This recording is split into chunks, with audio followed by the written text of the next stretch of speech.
Dartmouth had a pretty successful season last year, going 6-5, but now this year we've got some position battles happening for the Indians, and that's going to make things interesting, at least here in the early going, while they're still trying to figure some things out. Yeah, I mean, the biggest battle for position for Dartmouth on the field is at quarterback. It was the same case last season as well. Blaine Almeida and Matt Boparlin, both of them, battled it out. Some games, both of them would even play. They're a little bit different in quarterbacks.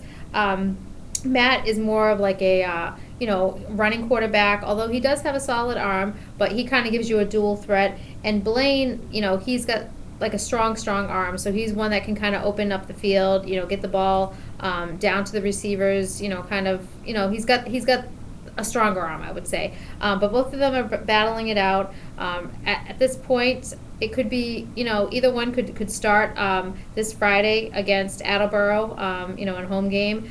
And really, I know it's always nice to have that competition, but I think Coach Rick White would like to, settle in with which quarterback, will be their starter. But it's always good to have, two, outstanding options, at the quarterback position. And really, there's so much focus on Dartmouth's, quarterbacks, but their backfield this year is just unbelievable. Back this year is Alex Tisdale, who had a strong finish to last season, scoring, a few touchdowns the last couple games.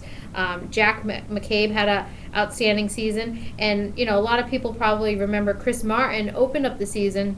He had like 4 or 5 touchdowns in the first couple weeks, and then he ended up hurting his knee, and then he was out the rest of the season. But he's back. And talking to Coach Rick White prior to to this season, he said that he thinks Chris Martin could be one of the top running backs in the entire area. So it'll see how how he is, if he's 100% or not. It sounds like he is. So Dartmouth has the weapons at quarterback. Depending, it doesn't matter who they go with.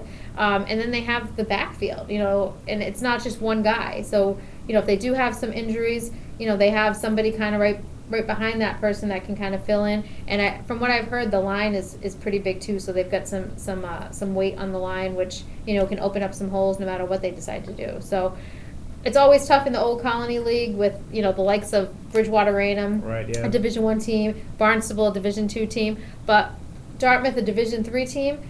Facing, two teams in the, different divisions can really help them make a playoff run.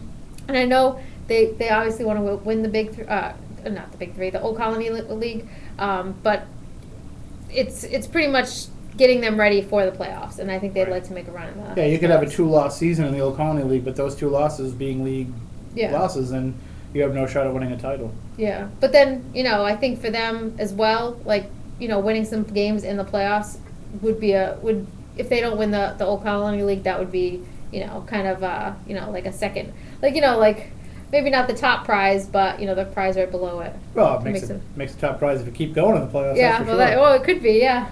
And so it could be that kind of year for the Indians. You can follow along with everything on Twitter at SC_varsity. That's the way to get a hold of us via the Twitter machine. And if you ever want to tweet us any of your photos, your videos, your thoughts during the games, even a little smack talk, as long as you keep it clean, Yep. you can do so at SC_varsity.